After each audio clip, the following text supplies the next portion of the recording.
Em nome do Pai, do Filho e do Espírito Santo. Amém. Mateus capítulo 26, versículos do 39 ao 41. Jesus foi um pouco mais adiante, caiu com o rosto por terra e orou: Meu Pai, se possível, que este cálice passe de mim. Contudo, não seja feito como eu quero, mas como tu queres. Quando voltou para junto dos discípulos, encontrou-os dormindo. Disse então a Pedro: Não fostes capazes de ficar vigiando uma só hora comigo? Vigiai e orai, para não cairdes em tentação. Pois o espírito está pronto, mas a carne é fraca. Palavra da salvação. Glória a vós, ó Senhor. Glória a vós, Senhor. Graças a Deus. Nós acabamos de dizer e repetimos tantas vezes e tomamos posse desta palavra que o Santo Padre, o Papa, traz para nós, que a oração faz milagres, e de repente nós nos deparamos aqui com uma oração de Jesus que não foi atendida, pelo menos do jeito que ele fez, porque você vê que ele foi um pouco mais adiante, caiu com o rosto por terra e orou.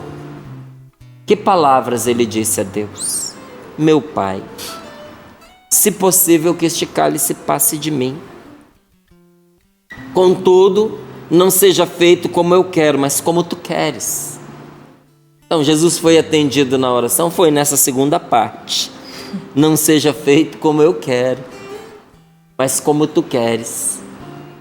Mas na primeira parte da oração, em que ele diz que esse cálice passe de mim, e aqui o que ele está falando é que eu não precise ser crucificado.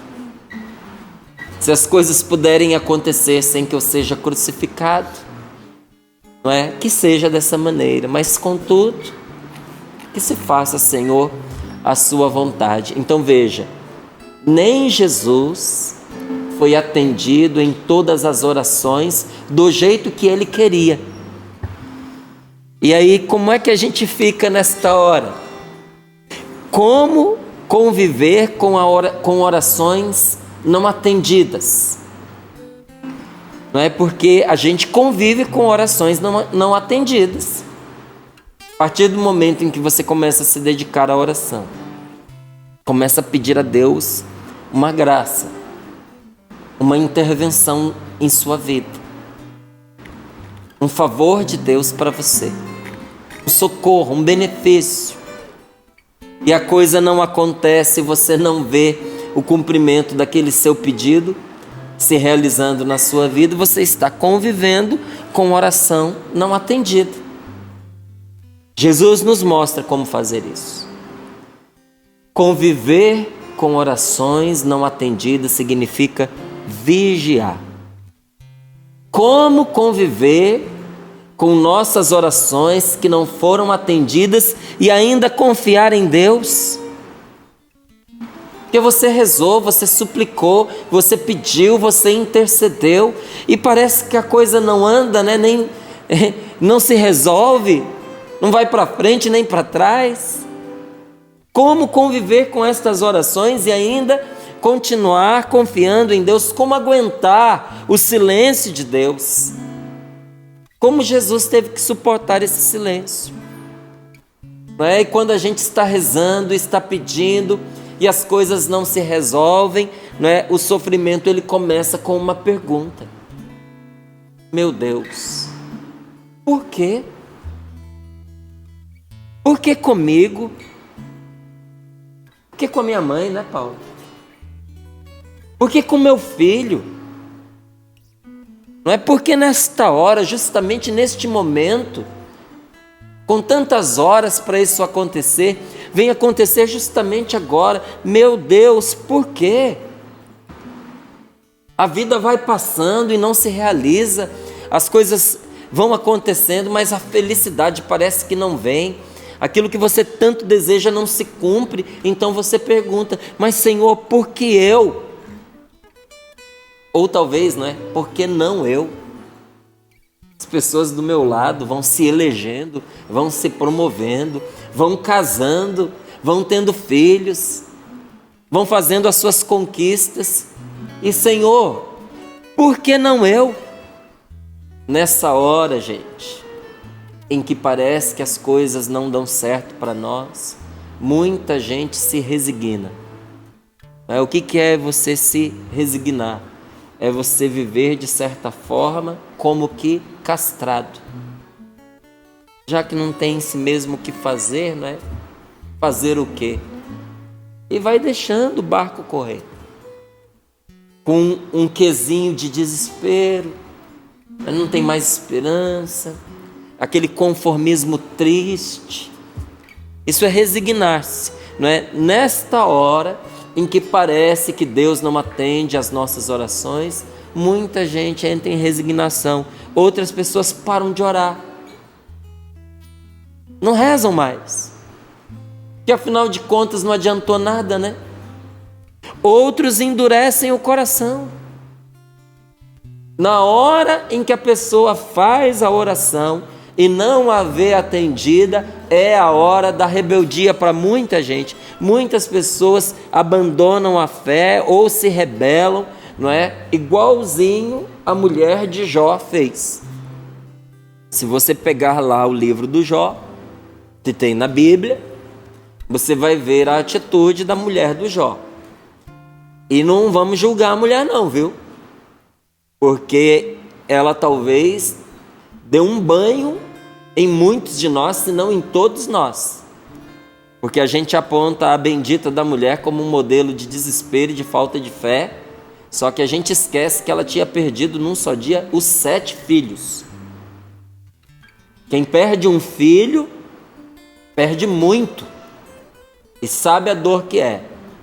Imagine você perder todos os seus filhos num só dia. E perde tudo que tem, porque eles não perderam só os filhos, perderam também os bens que tinham. E ainda olha para o marido, que foi o que tinha sobrado para ela, e o homem ainda cai leproso. Qual é a pergunta que vai no coração da pessoa? Será que existe mesmo Deus? Será que esse Deus é bom? Onde está esse Deus? Acabei de perder meus filhos, meu marido, perdi tudo que eu tinha, perdi os meus filhos, meu marido leproso. Qual foi o conselho dela para o marido?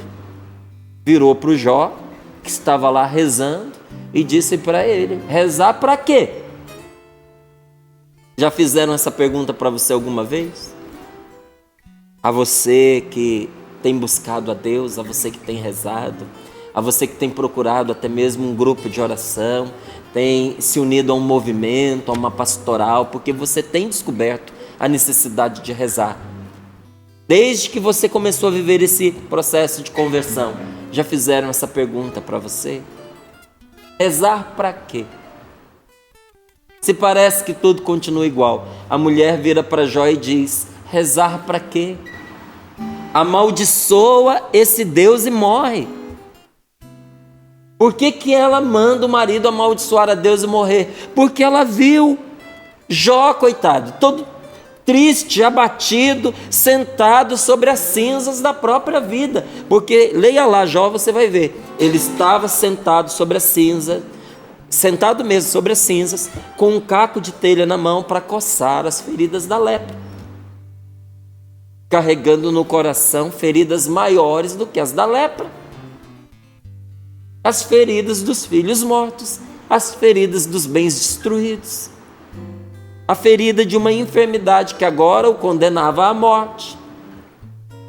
E a mulher assistindo aquilo tudo, seu marido despedaçado, destruído, vivendo ali uma vida que não valia mais a pena ser vivida. Então ela deu o conselho, o único conselho que a lógica, em sua razão, permitia que ela desse: amaldiçoa a Deus e morre, porque morrer é melhor do que você continuar vivendo desse jeito.